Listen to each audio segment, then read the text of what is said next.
Athens, as a Greek city-state or polis, is often associated with modern-day democratic societies. In today's societies, economy is a very important subject. So it's only logical to see how democracy of the past saw these important elements of society. So how similar economic logic of today was that of the past.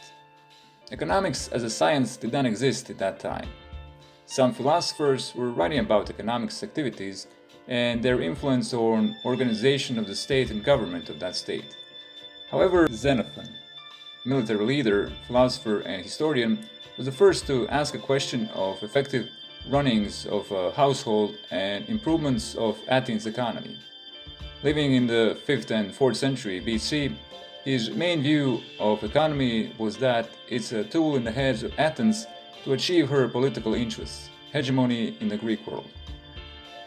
Plato thought that division of labor is a natural thing, but he viewed private property as a negative concept. He was also skeptical toward small businesses, putting the emphasis on importance of agriculture.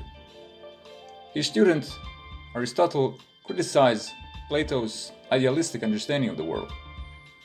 He wrote Nicomancetics and Politics as two written works of his that contributed economics as a science. He did support private property. Aristotle sees trade and accumulation of wealth in two forms, natural and unnatural. For him, exchanging goods for money is an unnatural form of trade. For him, the property is nothing more but a tool to serve you in your life's journey. Xenophon sees the opportunities in other segments of economy. He noticed that even though Athens did not have abundance of fertile land, thanks to climate, Athenians can grow plants that are impossible to grow in other places they had contacts with. Also, pointing out taking advantage of geographical position of Athens to develop trade. Next, since a lot of foreign merchants were wealthy, his plan was to integrate them better in Athenian society. So in a way, he's probably one of the first guys in history who started talking about attracting foreign investments.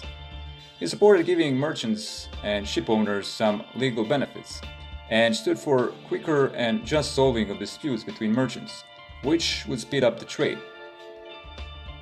Probably one of his most unorthodox idea of the time was a mutual fund, in which private citizens would pay into that fund. The fund would be governed by the state and invested into new objects or ships that could be rented. And at the end, to also help the poor. So bottom line, it is not wrong to say Xenophon was a man way ahead of his time.